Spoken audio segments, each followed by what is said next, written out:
Good to see you back here at the LCS. Thank you for joining us for Game 3. Good to see you too, Kobe, of course. No surprises here, of course. Now, every team is bringing a new look into this year. Let's take a look at their starting rosters in this game. And on the blue side for this one is going to be Counter Logic Gaming. Darshan returning in the top lane. Moon stepping in the jungle. Power of Evil new in the mid lane. Stixay in that bot lane alongside support Biofrost and their new head coach, Weldon. And facing them on the red side, it will be OpTic Gaming. In the top lane, they have Alorum, jungle Dardoch, mid Crown, bottom Asta, support Gate, and Coach Zabuteen. Yeah, OpTic's offseason definitely had a lot of crazy shifts. The big one to point out very first is Crown in the mid lane, former world champion.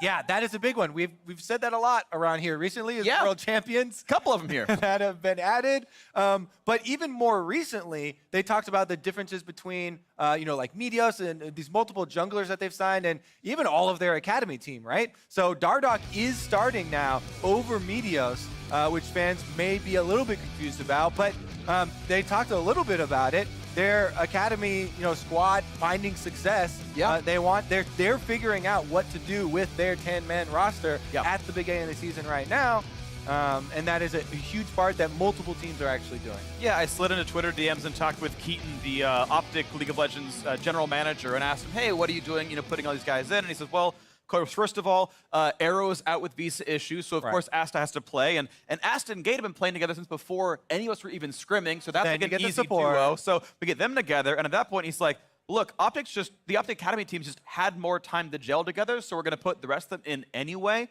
And he's like, look, I was honest with the team at the start of the season. We're going to use the Academy players as we see fit. I feel confident in these guys, and so it's basically 4/5 of OpTic Academy plus Crown, the intended starting mid laner, and that's kind of the version. So we will see what this version of OpTic will be like. Of course, they are testing their mettle up against Counter Logic Gaming. Their big offseason pickup is former OpTic mid laner, Power of Evil. Yeah, once again, we have another mid laner switching teams, and first game of their season, playing their old team here. Yeah. Power of Evil versus Crown is a huge matchup because OpTic Gaming, of course, as you said, did get that world champion to replace Power of Evil. Now, while Power of Evil was on OpTic, a lot of the games are him hard carrying that team last year. And he even was memeing about it at points, on Twitter about carrying extremely heavy loads during the time. So we'll see, what he can do. Now he's got Weldon behind him. Weldon is a guy that a lot of people in the scene know or have heard of because he's been on a lot of championship teams. Yeah. Whether you believe in the, I actually just blanked on the word of it, the more emotional coaching of it, I know there's a better phrase for it, sports psychology, all that. Whether you believe in it or not, he still has the resume to say, hey, he's been a successful org, whether he's helped them come to success. I think that's similar, or seems likely here at this point. So Weldon taking up the mantle. One big thing with North America, unless I have my facts wrong, you have a head coach and a strategic coach on stage with you. So you have someone else up there ready for picks and bans as well. You can see CLG with both staff members up there. So you still have kind of your cake and eating it too, where you've got a head coach and a strategic coach to make sure your picks and bans are good as well. Counter Logic Gaming, of course, bringing in Moon, who was the Academy jungler at the start of the season, played the first 3 games, went 2-1 with CLG Academy. Here up on the main stage as well, getting in some rotations with this one. The OpTic Gaming, most of the Academy squad, actually only 1 and 3 with the lineup, so have had some troubles in the Academy League, but we'll see if they can step up on stage here. Yeah. Of course, CLG did retain their bottom lane as well. That's what most people are looking at, Biofrost and Stixay. While the team didn't have that great success last year, those two were very good, so a lot of people looking for kind of the bottom triangle of the map to do a lot of work for CLG.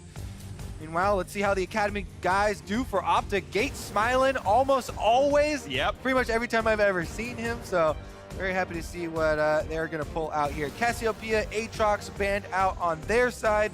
Definitely big solo lane power picks for the current meta. And Galio will join those two as well. All right, well, waiting to see the last couple bans to come through. Is CLG going to get rid of Dardoch Karthus? Dardoch has in the Academy League played mostly, you would call him carries. Kayn, Rengar, Kazi's coming in there. I think he started the season on Sejuani, then got, Koobs got yelled at on Twitter, the OpTic Academy coach, why is Dardoch not playing carries? Get him on those, and started popping off on bigger threats, so we'll see if he gets some of those. Kazi actually is a fairly frequent pro jungler in the 2019 season, so I would like to see him on some of that. Moon known for his Evelyn as well, so I'm very curious to see if we get Assassin vs. Assassin in there. Been a lot of tanks so far in the LCS.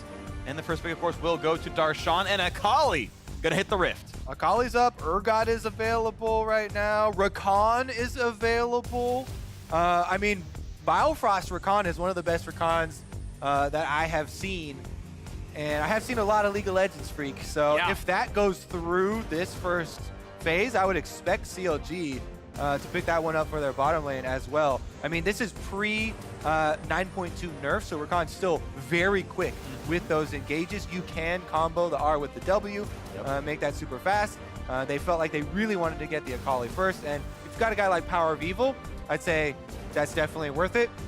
It could go to Darshan, but I would expect them to give that one to Power of Evil and you know, put that amount of playmaking in his hands. OpTic do get pretty good combo for themselves. Yep, good aggressive champions. Urgot, the most picked champion of the 2019 season so far in Pro. Dardoch on Camille is going to be pretty strong as well. We can still see them flex around. Camille top is not unheard of, but it seems unlikely. You called the Rakan. That's in there for CLG as well.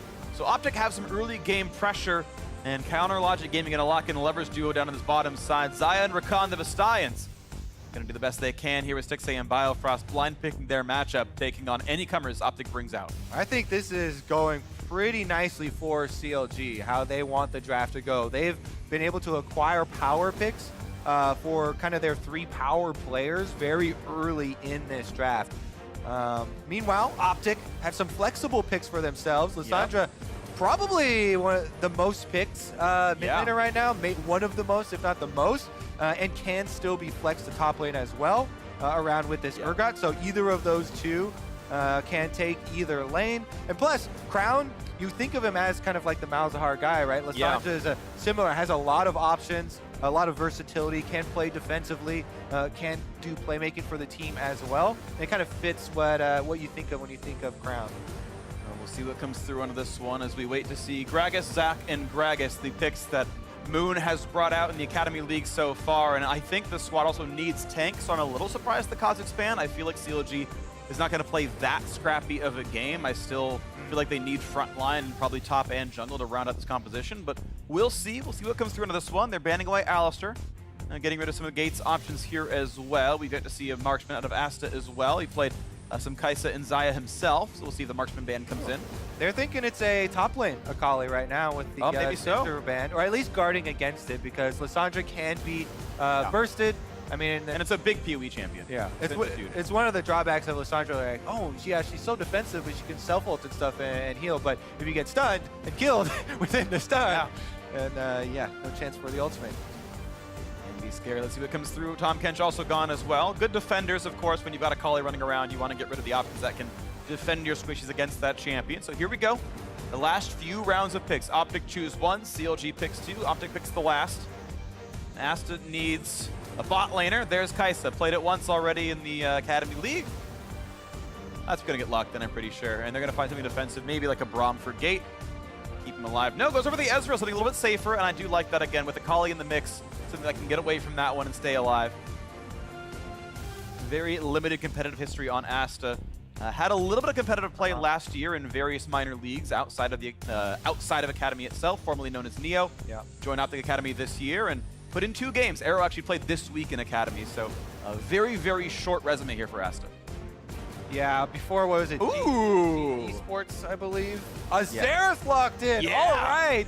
There's the smile. Oh my goodness. Yes, we get to see some poke here. Xerath can put out a tremendous amount of damage. Of course, the weakness is you're picking this into a Camille and a Lissandra, possible all-in champions that are going to try and lock you in place. So it's going to be about how can CLG defend this. They've already got a Rakan, so it's not a support Xerath. And that is a PoE Xerath here, and the Akali will indeed go into Darshan's hands. Very excited to see this one.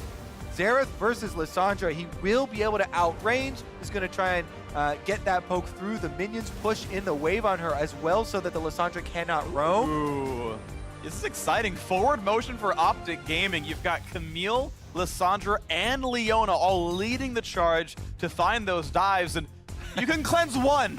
but you can't cleanse them all, not even the Cumulity either. So PoE could be under a lot of threat. We'll see if he has enough defense for the rest of the squad, but those tanks are not defensive ones. Rakan's gonna have a hard time peeling. Yeah, and if Xerath opens up with the ultimate, trying long-range barrage people, then Leona can throw down her own right on top of his head and put a stop to that pretty quickly. Very long range on that one as well. Okay, last 20 seconds of pick and ban. There's going to be no more trades. These are where the champions are going. Lissandra in mid, Urgot top versus Akali. We'll see what it looks like, but this looks really fun. I'm excited for both these competitions to do battle. I'm excited for Xerath to make his LCS debut for the year. I'm excited to watch Power of Evil and Crown at work. Both these players are truly excellent. It'll be fun to watch them do battle. So the coaches come out. We get the handshakes. 2-on-1. CLG with the coaching advantage for sure. Right? Extra strategic coach. Zabutin is all in one. Yeah, he's got it all. Complete up. package. All right, ready to get on the field for our third game of the day, Freak. CLG and OpTic making some of the later changes to their roster. Yeah. Even though Wiggly, who was technically their starting jungler, he was very recently added as their starting jungler, right? Also coming from Academy League. We'll see Moon, another face, once again, back on the similar stage. Yep, Counterlogic Gaming had said in the offseason they wanted to try all 10 players, get them the stage experience, maybe even compare how they do on stage to scrims, figure out their best 5 players moving into the late season. And Moon played the first 3 games on Academy, went 2-1, now getting some stage time again. He's been around the LCS a fair bit, was clamoring at the bit to find his next chance into the main stage. He's got that opportunity now with CLG. And it would be a great start to take down Dardoch, a contemporary of his. Keep in mind, Moon and Dardoch came up at about the same time. And Dardoch, I feel like, found a lot more success. He continued to find starting spots on teams throughout the LCS. Moon had taken about a year in Academy. Thought he was deserving of a starting spot, but no one would give him the opportunity. Now he has it again with CLG. And we'll see if he can keep that under control for himself. Now, as we do get ourselves into the game, Ovly caught up with OpTic's coach Zabutin earlier in the day. Thanks, guys. I did catch up with Zabutin earlier in the day about this surprise roster switch and seeing a lot of Academy players coming in. He told me that Arrow still has to wait for his visa before he's able to play, so that's why they decided to put in Asta today. But because they only had 1 week of practice and they really wanted to set him up for success, they decided to pair him with Gate, the Academy support, so that they have the best synergy. And then it was just a domino effect from there. Gate had the best synergy with Dardoch, so they decided to put him in too. And you know what? Why not throw in Alorum while you're at it? But the one thing that he did want to stress is that this isn't just a team of 5 rookies. These are all experienced players, and you need to treat them as such. Back to you. No, thank you very much, Ovly. Yeah, so far everyone we've talked to has kind of said the same sort of things, that it's somewhat of a domino effect, and that, these are mostly, aside from Asta, experienced players, where they've been on the stage before, they've won games before, and they're ready to go. Yeah, I mean, Crown, extremely experienced. Oh, yeah. Played on the biggest of stages as well. He's Worlds. the one member from the original announced starting roster that's still in there. So Yep. they didn't put the entire Academy League team in. We are just changing out a quick monitor here, though, so it won't be very long. Yep. And the opening start to this. Now, we were talking about the junglers initially because we were focusing on Moon as well as Dardoch, who are both guys that just came in here. And Moon on the Sejuani does have some decent synergy with Darshan in the top lane, who has taken Ignite on Akali. It was something I want to point out here. Ignite TP, no flash. Yeah, it's definitely more risky. Akali does have a lot of escape moves already in the kit. So sometimes, you could feel obligated to add some extra damage there for the all-ins with her, because she can snowball super effectively as an assassin as soon as you get your level 6. Even in a champion against a champion like Urgot, it is definitely possible. And they can stack up the stuns for Sejuani very quickly. However, Dardoch here is on Camille. And once again, red buff level 2, you get priority. Yeah, you win almost all those duels. Sejuani can fight okay, but most for damages and rank ups here. ETA about 1.5 minutes, by the way, till we're back into the game. So pretty soon here. And Darshan on your screen. I'm seeing capital and lowercase r's in all chat. So both OpTic and CLG saying they're ready. And we might get our unpause very soon here in this. And it'll be an exciting one to watch for, to see who can come out ahead. Darshan on the Akali is going to be exciting. This guy had been a really hyped top laner for a while. I feel like the last year or two has been a little bit weaker for him. But here's a game where he's on a highly sought after assassin in the Akali, and he can set himself back up to be that sort of household name he was before. Well, he is taking the risk here. No flash, going for the extra damage. And Ignite definitely, especially late game, can take out a lot of a squishy member's health. Yeah. You use that even on junglers. This is pre-Ignite nerf as well, so a lot of times if a jungler goes up and ganks there at a poor moment, you can just immediately turn on the jungler, try and focus them down, Ignite, and come out with a 1-for-1 or even a 1-for-0 at times, especially if you have something like Triumph. Well, let's see what comes through onto this. He's also running Fleet Footwork for the healing, right? Keeping himself alive throughout all this. The Resolve secondary for the regen. And let's see what comes out. CLG looks like they're going to be playing for the lane in the bottom lane. It's going to be Akali leashing for Sejuani. And we got this Urgot leashing for Camille. Biofrost going to get face checked by Gate. Not going to do too much here. Just has the coin, so doesn't even need to spam Q. No. 6A on the lethal tempo. Xayah, very potent level 1 as Biofrost able to give him the shield. Look at that. There's just no defense to be had. Of course, Gate didn't land the E, so just walks up, lands the autos, gets shields from Biofrost. That is a great start already. CLG, their bot lane was the strength last year, and they're already starting this way again. Welcome to the LCS, Asta. Lethal tempo Xayah takes that trade, and he unloads almost 3/4 of the health bar there. That is going to be a lot of ground to make up. Meanwhile, top side, Camille did go red into Krugs, and Dardoch trying to take top scuttle, securing some extra vision here for Alorum on the Urgot. If left to his own devices, Urgot, very good laning, doesn't want any sort of intervention from this Sejuani. That's where it could get dicey, and the Akali could start snowballing. Yeah, you got to be careful about this Camille. Things can get dicey really easily. And let's see what comes through. The bot lane is still being pushed in. We've seen Sven have to do his best with a weak lane and just sat in a turret and farmed and then came out to win. Asta, sure, a bad start to the laning phase, but can certainly come back later on. And we'll see as this plays out. The shove coming through, not very much CS lost by Stixay. Red buff being taken now by Moon, seems pretty safe here. And both scuttles will go over to Dardoch without much issue, and the rest of his jungle ready to be taken soon enough. CLG's duo coming over, but Dardoch has smite. There's no way he loses this. Yeah, I do like when the pushing bottom lane will head up for scuttle control to try and defend it, but Dardoch had moved the scuttle all the way up to the top side, plus had smite if necessary, if he really had to use it to secure. So able to get both of them there with the Camille. That is usually the goal because she's not that great at clearing her own camps. Definitely likes to take advantage as well as getting extra vision. Now, Leona always poses a great setup for a Camille as well. That's why you can see the CLG bottom lane backing way off here. They know Camille is bottom side, or at least was 30 seconds ago, and Gate is level 3 on the Leona, so you have to be extremely respectful. That is threatening towards a Xayah without any really innate escapes until level 6.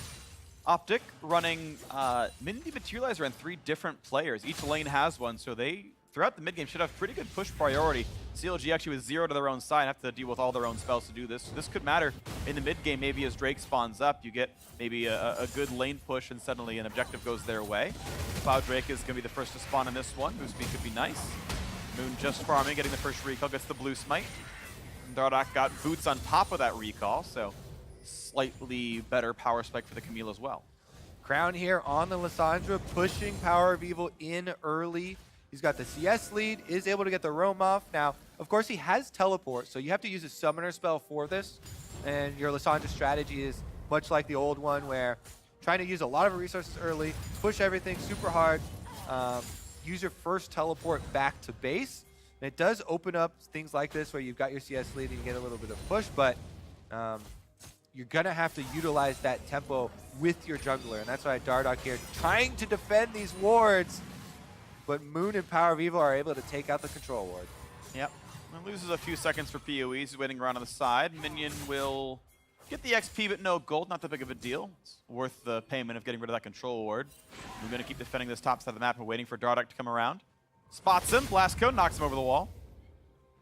He says, get off my top laner. Darshan is allowed to farm. Darshan right now equal in CS. Jungler handshake there on the cone. We have a bit of a sticky situation for flashing forward, but Ignite's not going to come down. It's actually a heal plus cleanse for Biofrost and Stixay, so they actually can't play that aggressively. They know about all those CC out there, so it's going to be Ezreal jumping back. All right. Well, Ezreal does have teleport, so Asta as well is going to be teleporting back to lane. Triple dematerializer lanes, triple teleport lanes for this OpTic squad. Even though CLG, trying to push around early, they do have a slight CS lead for OpTic. Just overshoots at Dardock, but this is still some decent damage he can deal. Finds the Aftershock, has a flash away, still going to be stunned now on the bot lane. Wow, the kill comes through with the roam coming down for Crown. Now a snipe at the top side. This could be really good for CLG. They find another stun. They're going to get the flash Q. Moon getting a second in this game. CLG ahead 2-1. Ooh, I don't think Power of Evil actually needed to come in and flash for that, and Azerath without flash might be a target. In the end, it's 2 kills for CLG, but OpTic on the bottom side were able to make the first move. Crown didn't ult, actually, though he did use his own flash. So Power of Evil, I think he'll have it communicated to him that there is no ultimate here on Crown either. He's trying to get some mana back. Yeah, all right, here we go. Let's take another look at how the bottom one happened. Yeah, the Xayah pre-level 6, right at the moment where Crown was roaming down through the river, no vision. 6A moved up, the recall was going off. There was a great little collapse there from OpTic to jump on the opportunity. One more stack they wanted to get, they do get it. Stun lands, Ignite was down. That set up Power of Evil. We've got another stun here. They finished it off. Yeah. Urgot had flash, like maybe they were afraid he gets away. Fair enough. I get it.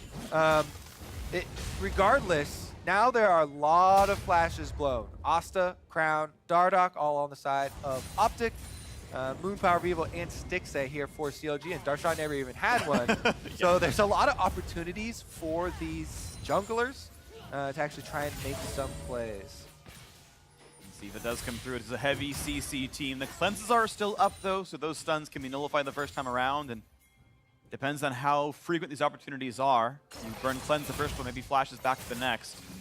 And wait to see. Level 6 is coming in very soon for this OpTic duo. You can see Asta just right about there. A couple more minutes that'll come over. And Gate could target Stixay with this one. There's 6 for the Ezreal, not yet for Leona.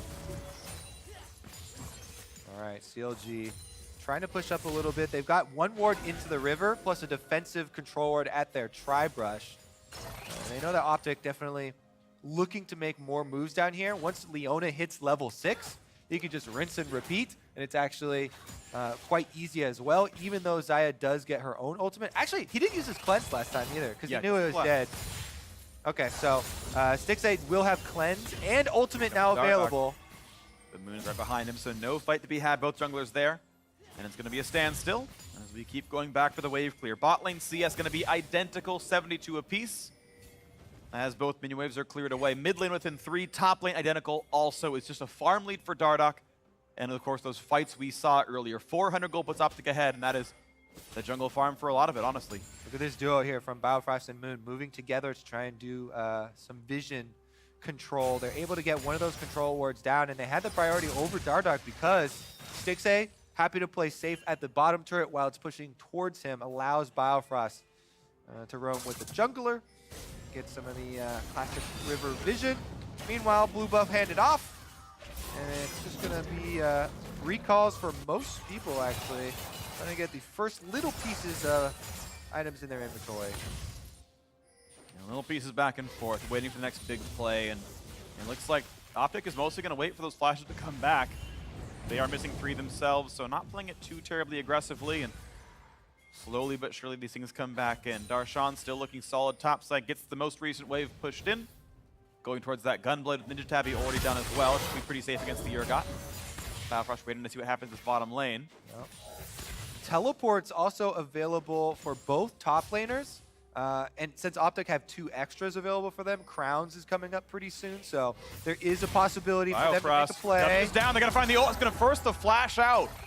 Walks so far forward, only to lose his flash. Going to be pretty dangerous. Once again, bottom side. Stixay's flash actually will come up pretty soon here. And Biofrost is recon, so fairly slippery, but that is definitely going to be another opening. Looks like it's going to be pretty even here, and it's all going to depend on which lane the junglers are going to go to. Barring a double teleport, I think it's going to be up to them to create the action. Okay, wait to see what happens as that bot lane does recall away, and it's CLG, I think, grouping towards at least river control, if not the Drake itself. Just dropping down the wards, but no push towards that Cloud Drake. Dardoch nearby. Biofrost making sure the wards look okay. Now PoE is coming down, but only for a second. CLG do nothing with those pushes in those lanes. And they will go back to equilibrium as once again the bot lane farm gets traded back and forth. Gate looking forward. Yeah, he's got breath Biofrost control. has to use the E to get away, but that's pretty far. Pretty safe so far. All right, mid lane as well. It looks pretty even as far as the current push. You know, there is a push here for Power of Evil as the jungler just moves up, but Crown's at the point here with Lissandra. You can clear it out very quickly with 2 Qs. So it is more about the roams with these supports. Taking that Scuttle Crab vision for OpTic. Well, Darshan on top side, trying to farm up, as you said, looking for his Gunblade fairly early on. Did get 2 assists in the little skirmish down there. And he's farming nicely, so feels like these lanes are pretty decent for CLG. I am curious what the team fights will look like later on, as they've got kind of a mix of raw team fighting with the entire bot lane plus Sejuani, but Xerath is there randomly as poke, and Akali's there randomly as playmaking. Not all kind of the same objective, so we'll see what it looks like. OpTic's more sort of standard and well-rounded. Could be good, could be bad. Definitely a lot of firepower here, ready to go. I mean, Dardoch on the Camille, out-farming Sejuani.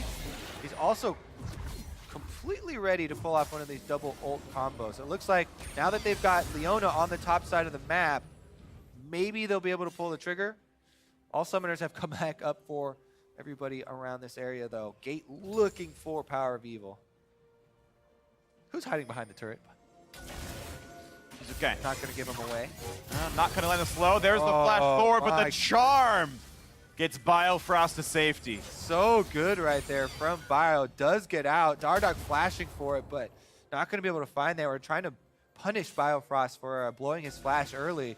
Still is able to get out. Again, Ron, so slippery. And we have this game slowing down a little bit more. Crown walking across a ward.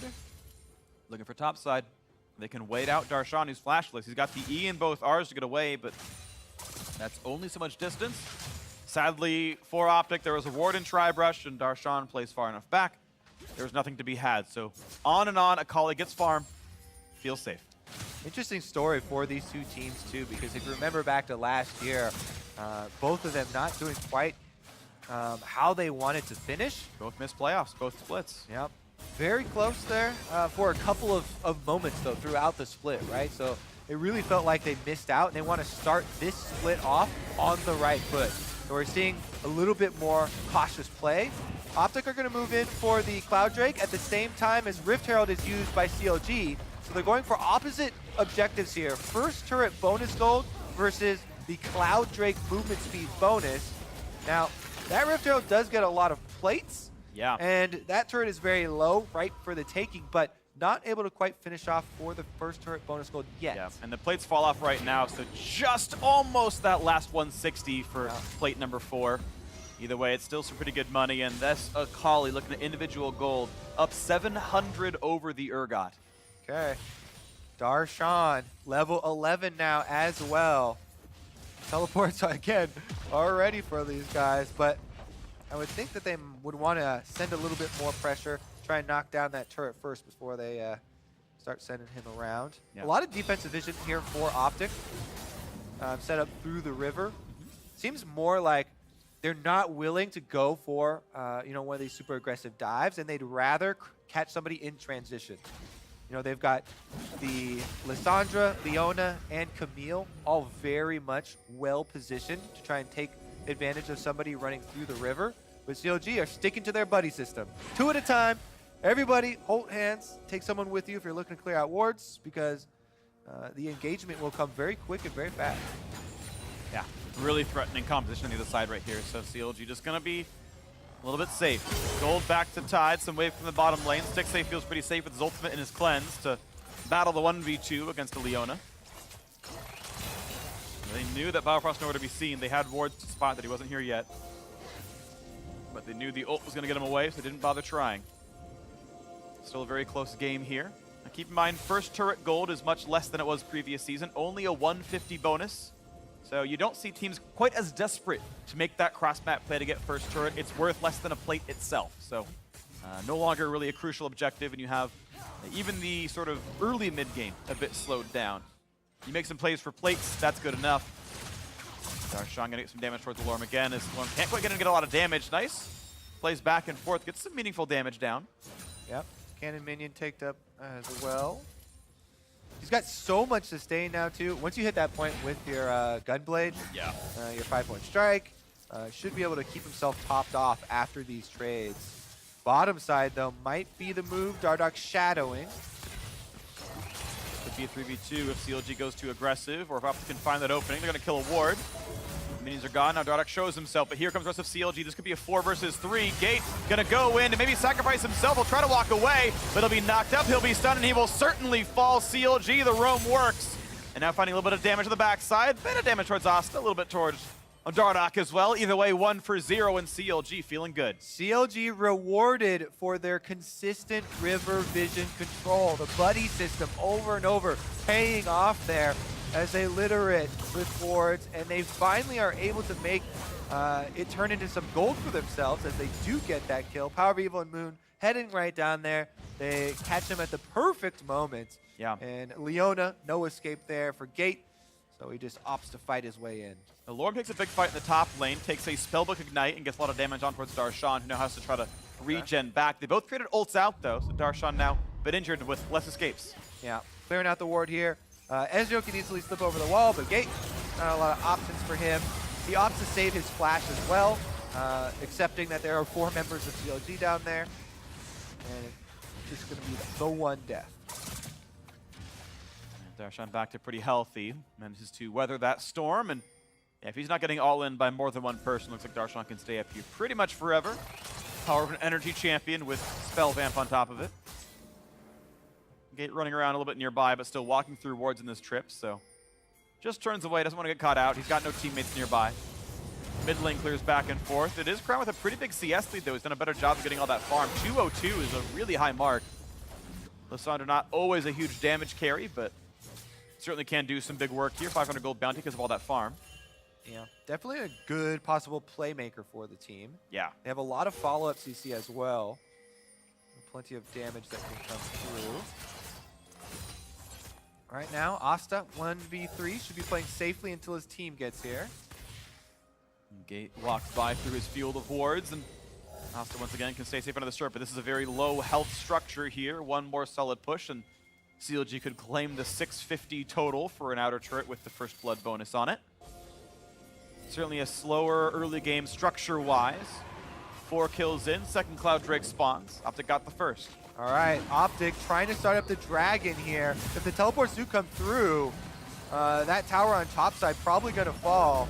They leash it. Is Gate going to back off? Darshan's trying to finish it off quickly, so he gets local gold as well. He's going to recall. Does have TP, so does a Lorem up there. And here comes a play across the wall. They're going to go for the big knock with the backside. They find a little bit of CC, looking for Power of Evil. Nowhere to go, and sure enough, Xerath falls. TP's going to come in. They might get this one under the Akali as well. Moon forced away, and now Darshan has to run. Gets invisible, looks for a bit of damage towards his Urgot. 5v4 on the map. OpTic have a lot of control here. Yep, definitely bold picking that into the Camille and Lissandra that were already showing. And then once OpTic saw that Xerath was locked in there, added the Leona on top of it. You can tell game plan here. Focus him down, and they were able to catch him within the Hextech ultimatum. So yeah, after that kill, let's see where the waves stand. It doesn't look like much pressure, being exerted afterwards. So while it is some gold over to OpTic, this doesn't, to me, move the needle a lot. And it was a lot used. So I actually am looking more forward to the next fight with a lot more of these summoner spells down. Drake started up, and it looks like CLG going to have to give this up as they rotated most people to the top side. And there was a ping on Baron, but it's probably just for vision. Yeah, so far just for vision.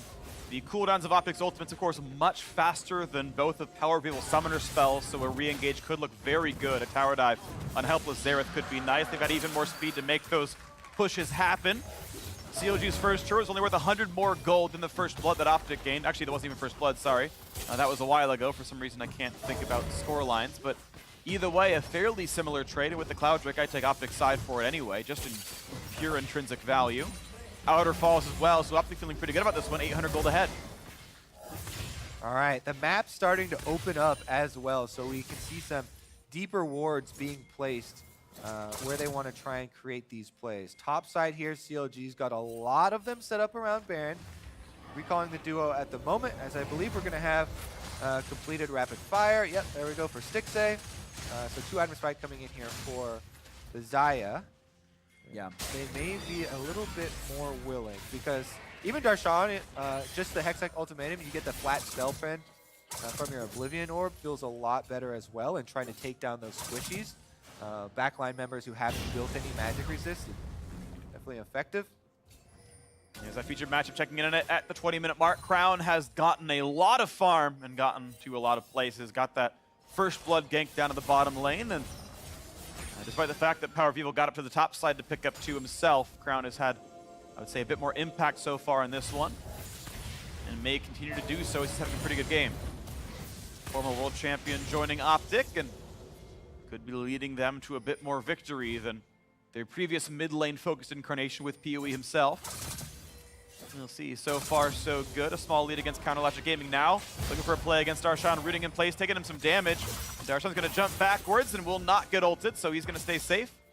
Burns the ult to get away. I think currently there are more OpTic players from last season playing on CLG than on OpTic, actually, because they switched out so much of their roster. Stixxay! Yeah. Ooh, that's not a good spot for him to be in. Gonna jump up to buy a few more seconds, but over the wall is not gonna be enough. He was already chained.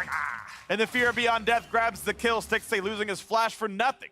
Nice ulti there from Alorm, able to get the attachment onto Stixxay, pulls him back in.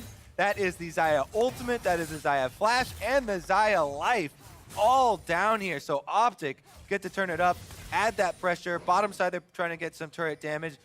Jungle here, they're filling up the control wards throughout this transitional path. So anyone trying to head down to the bottom lane to go defend, they're looking to pick off, but CLG not risking it. Good damage here, looking for the big play underneath the turret, gonna burn it with the stun as well. Lots of chain CC, and Darshan is still going to fall. The re-engage, the Ignite is on the Crown. They find one last shot, but he will survive through the burn. True Ice lasts longer. He dodged one critical ultimate there from the Xerath, dodging back towards CLG territory, and that is the difference between life and death. With the old OpTic mid laner trying to kill the new one. Stixxay, though, walked into a Urgot inside this brush. Alorm, great use to use the flip sideways instead of giving him extra space. And he's able to land the ultimate, going him back in. Really nice work there. As always, hashtag LCS big plays. If you see cool plays you want to see featured later on in the show. And landing that ult early for Alorm was really nice. That meant there was no way out, even post-flash for Stixxay. So good pickups there. OpTic getting farther and farther ahead. 2,500 up now. With the Drake control, with everything else, they are looking really good now. All right, red buff over to Asta. Yeah. And this is going to be some annoying poke for them to try and deal with. I feel like OpTic now looking to be the playmakers. Dardoch's ultimate comes back up, and that will probably be the signal. Asta, though, is the target. See if Moon and Biofrost can combine for a little play. They've got 4 CLG members around mid. Nope, gonna abort mission here. Scouting ultimate. Nice. Yeah, so much vision. Let's hear it for vision. Vision control, it's exciting. None of you ward, I get it. That's fine. Sounds like solo queue.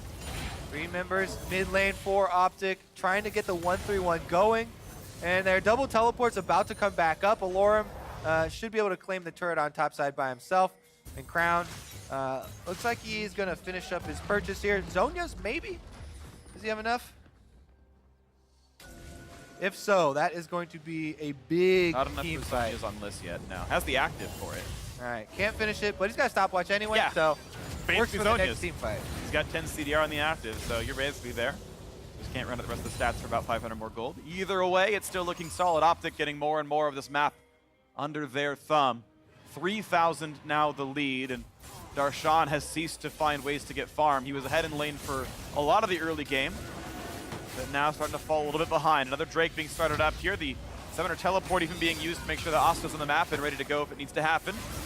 Ocean Drake means they can stay full health for even more of these sort of extended sieges in case PoE does land some shots. This will help against the Xerath quite a bit. Protobot last bit of burst, and that goes over as well. OpTic 3-0 on Drakes to go with their 3,000 gold lead. OpTic being rewarded for their faith in their academy team in this game. This is actually so big for the OpTic organization here. Subbing all these guys in, they really value the team play. As you said, talking to the coach, once you're subbing in a couple academy members, the dominoes start to fall, and so they've put all of these guys in here, giving them a chance, and so far it's paying off. CLG are trying to make a move on mid lane. And they get some damage on the turret, but exchange of ultimates. Yeah, ult for ult's probably okay. Good sort of nerves held by everyone else. Not too much loss, but Crown getting a lot of headway in the side lane. You can see how low that turret is getting. And as the Shroud comes down, does Darshan go for more of a fight? Aftershocks on cooldown. He can do a lot of damage here. When's the Zonia's coming out? When's the Self ult?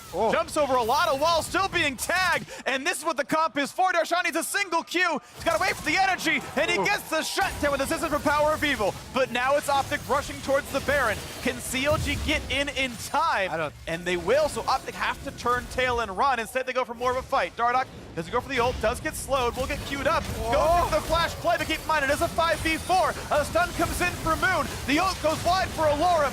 PoE goes down, but the re-engages here. They should trade back on a Dardoch. He pops a stopwatch, they gotta block the E. Can they do it? They will kill him off. Extended 2-for-1 to CLG. Oh my goodness, our Dardoch goes aggressive here after being right in the middle, and they do trade 1-for-1. Teleport does come down.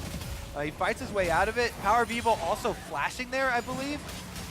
So that is important. If you can have a flash with Xerath, then that opens up a target for themselves. CLG, though, happy to get some movement on the map. Darshan gets down to the bottom side, gets the turret kill for themselves, and they get a little bit of gold back. And I'm starting to see what this CLG comp is about. As his TP comes to the bottom side, we'll have to wait and see, as Darshan is going to be in a 1v2, and this one's going to be hard. He does not have flash or any summoners, no ultimate, going to be rooted up in place. Where do you even go? Fear Beyond Death guarantees it, a kill in the side lane. But the thing CLG was trying, it feels like, is PoE's playing Xerath like a Twisted Fate. When there's a side lane play to be had, he sieges up and helps Darshan get that kill. We saw it against Crown earlier. If that can keep happening, then CLG can look good. But if OpTic can push the tempo and keep those side plays from going well, I think their team fight is a lot better. All right, 4 members grouped up around mid lane with the Urgot still split pushing on bottom. Teleport available for Alorum. Can finish off the turret. No reason to rush anything here for OpTic. They have full advantage. The turret falling. OpTic 3-2 in turrets, 3-0 in Drakes, and 3,500 gold ahead. By all metrics, OpTic are looking really, really good. Great farm metrics across the board. Every single lane and role has more CS. And that mid turret taking even more damage. Look at the next play. Siege won't continue. Wave cleared away by Power of Evil and co. Just feels like CLG's playbook is very limited here. As a bit more damage comes out from Asta. No damage either side. I feel like the options here, I mean, you do have a Sejuani and a Rakan combo for Counter Logic Gaming. Yeah. So, if they are able, you can see the controllers they have right now. They're trying to create this circle around mid lane. But they haven't been able to, there's still some wards that have been snuck in here by OpTic. So if they can get an actual area of Fog of War to try and, pull play off from, a Sejuani and Rakan should be able to catch, most of these members from OpTic. And maybe that's where they look to get a kill and try and change something. And I think they're waiting for 500 more gold on Stixxay. That's what he needs to finish Infinity Edge. And I think that is when you start turning the corner as far as your team fight from the bottom lane. Of course, Ezreal, that build path is super smooth. As soon as you have Sheen, you're kind of online and it gets better from there. Stixxay kind of waiting for that big power spike. That will, I think, be a big difference for them. It'll come online if he farms well about the same time the Ocean Drake spawns. Yeah. Meanwhile, Power of Evil in the mid lane, facing a lot of the Xerath problems that everybody knows and loves. The very low mobility mage in the mid lane. Now he's got no flash and he's facing a team that is super hard engaged, and they're constantly looking for him. Pretty easy target to be able to land all this crowd control upon. So he's got to be very careful with his positioning. He does have his cleanse ready. Okay. in the fog. Bit of damage on Crown, but no stun. He's charging the Q. They get damage on the gate, Oh, though. here it is. 2 stuns come onto the tank, and they will one-shot that poor champion. Leona is down, and CLG found that Fog of War play. Yep, there you go. The Sejuani and the Rakan, both ultimates used. Lots of CC there to lock them in place.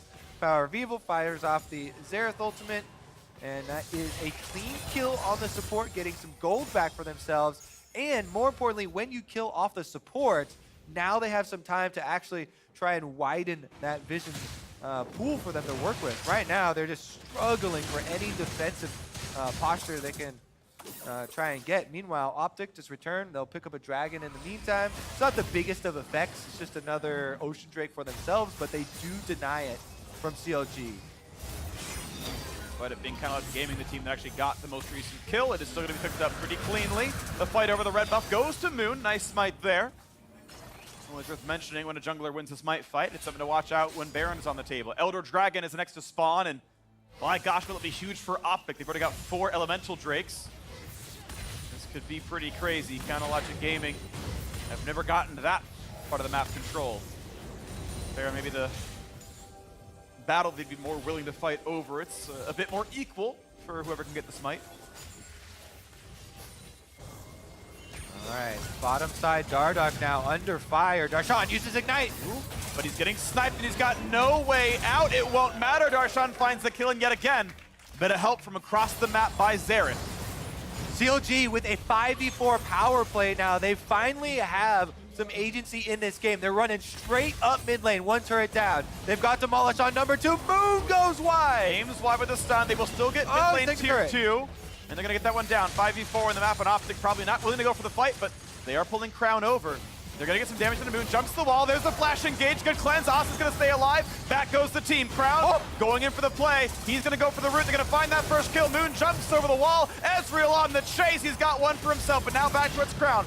Pops the Zonias. Does not have an ultimate. Does not have an escape route, but he does. They can't get the last shot. Ease over the wall. Gets to safety. Asta still in the front lane with red buff on. Looking for a snipe. Gets some damage at 6. They shot back.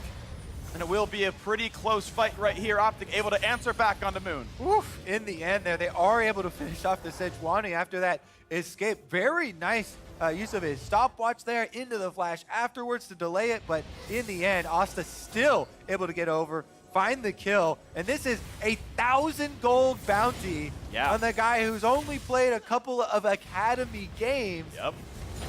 Definitely stepping up huge here after being subbed in his first LCS game ever. And filling in for a former MVP in Arrow.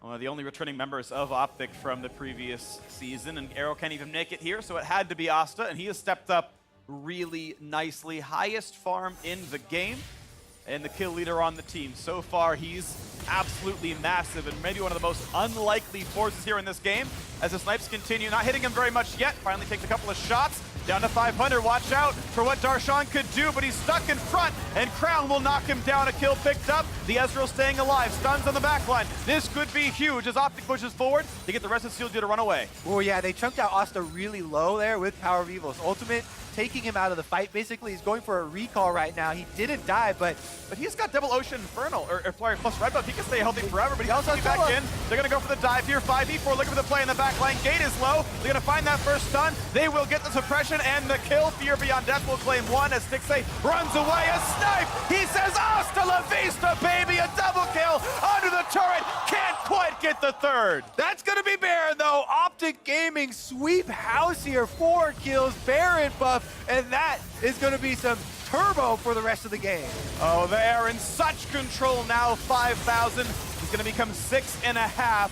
A 35-minute Baron. OpTic Gaming fans are going to feel good about the Academy-heavy roster coming in. They are sizably ahead of Logic Gaming. How long were you holding on to that one? Was it just since the last time I said Asta? Okay. Well played then, sir. Dardoch goes in. Ultimate from Camille starting most of these plays off. Crown follows up very nicely there. Again, Alorum attaches his ultimate, pulls it in. Fear got Stixay's ult out right there, so then he's able to go in for the last shot under the turret. Asta barely unable to finish it off and find the last kill, but still, him as well as Alorum with the 1,000 gold bounties on their heads right now. CLG know where their kills should be going, know where they should be aiming, but they aren't able to convert. All right, well, 7,500 gold. OpTic's going to feel pretty good going for the stun, but Gate is blocking off a fair bit. They get onto the back line. Oh, Get one kill picked up. They do get the snipe back, though. That is 1,000 gold back towards CLG, but look out of the back line. Another fear beyond death. They're going to find 3 kills so far for OpTic. They're going to get a 4th. It's now only Power of Evil running for dear life with 4 alive, chasing down the base. Xerath's got good wave clear, but it's too hard with the end-game Baron-empowered minions and 4 members of OpTic barreling down mid lane.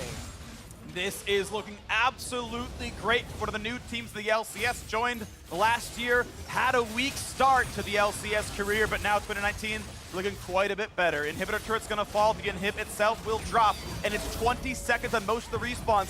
They're going to end the game right now if they can do it. Power of Evil has to try to defend, but he's been locked inside the cage, and it's Hell in a Cell. He's gone already. The turret's gonna fall. The second one gonna drop as well. There is no defense left. OpTic Gaming will start 2019 with a win.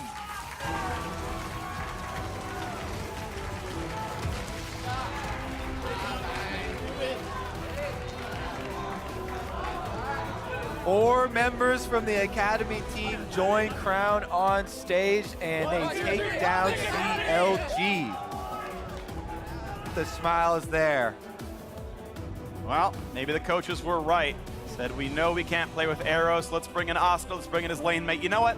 Let's bring the rest of the squad in for the synergy. And as far as mid-game macro is considered, they did seem to outplay CounterLogic Gaming. Team full of veterans. But some standout performances. Crown coming in from the LCK, 2-1 and 11, a lot of farm. Asta, though, never seen him till this year. Absolutely stellar stuff out of him. And OpTic indexing so heavily on crowd control. The Camille really big for setting up these plays, and then Crown on the Lissandra. Leona picked up 4 gates.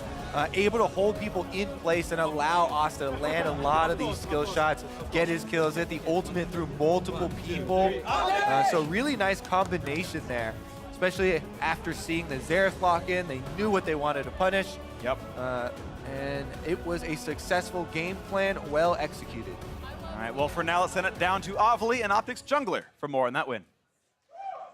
Thanks, guys. I'm here with Dardoch, and I don't know if you caught it, but just behind us, you guys did an OpTic Academy chant right behind us. So this roster's move really came as a surprise to most of us. It was super last second, and a lot of people weren't quite sure what to think. So coming into today, what did you think your chances were for pulling off a win? I thought it would depend on how our rookies played. Well, not rookies, but people who don't normally play in LCS, like our top support and AD. So I thought it was going to hinge a lot, especially on Neo's or Asta's performance. So I thought we had a chance to win, but it would definitely be like circumstantial, right? Because there's like the what if factor of, you know, our nervousness. But yeah, they played like normal and we're really good. So I'm not surprised.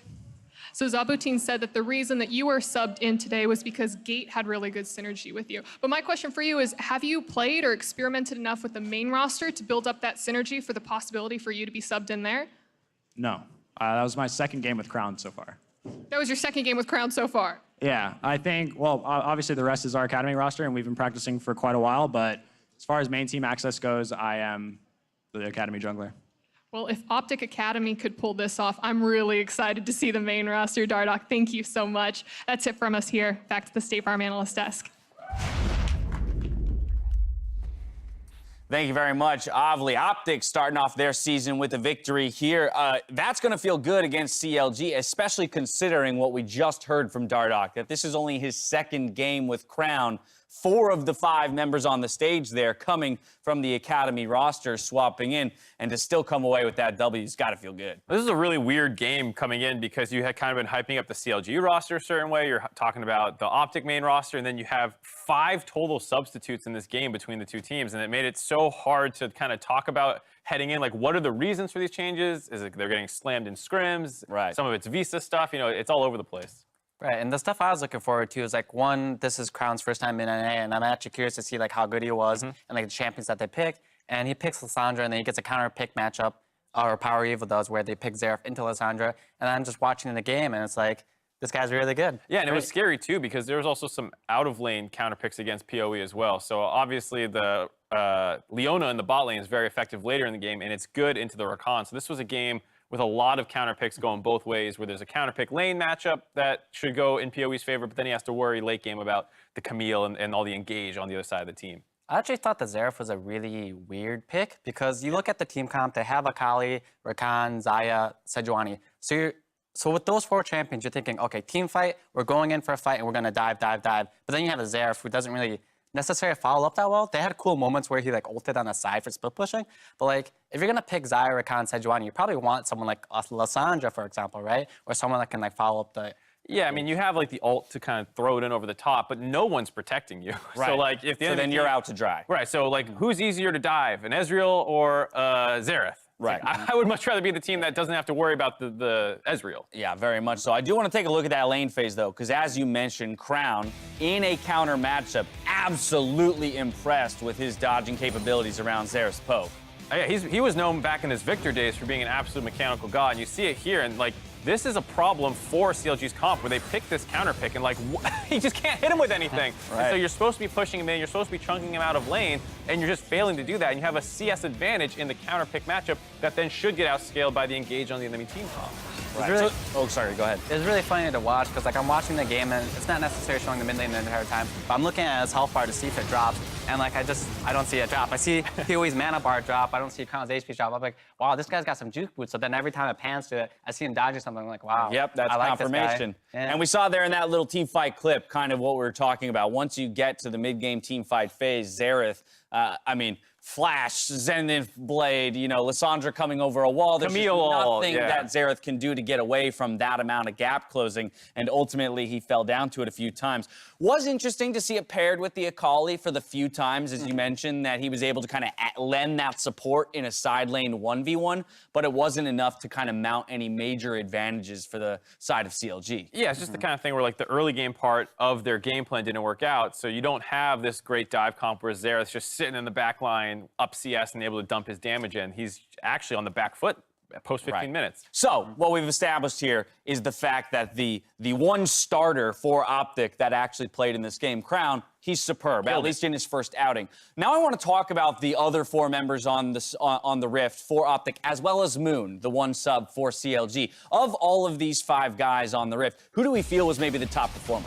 Well, I'm glad to see Moon back on the stage. He used to be one of my teammates, and I love playing with the guy. And watching him this game, he played really well. He's playing for Stardock, and he hasn't played on the LCS in quite a while, and he's consistently making good plays. He kept the pressure advantage against Camille when Sejuani doesn't have the pressure early game, but he had the pressure, so that was great. And then as the game was going on, Oscar started really showing up. He's playing the team fights extremely well, landing his skill shots, and just being where he needs to be. So I'm impressed both with them. Yeah, I actually think most of the subs looked really good. Dardoch had some pickups in the early game, but kind of turned it around. Alorum died once supporting Dardoch, but then actually got a solo kill on Stixxay at one point and played out some of the side lane stuff decently. So yeah, I think, every single sub that came in this game did pretty good. Yeah, Hi, you mentioned that you, of course, have played alongside Moon, but he's a guy who's kind of had a tumultuous career in the LCS, never necessarily being on the top-tier team or ending with a title. And yet he keeps reappearing in the LCS, so clearly there's something there. There's something within this guy.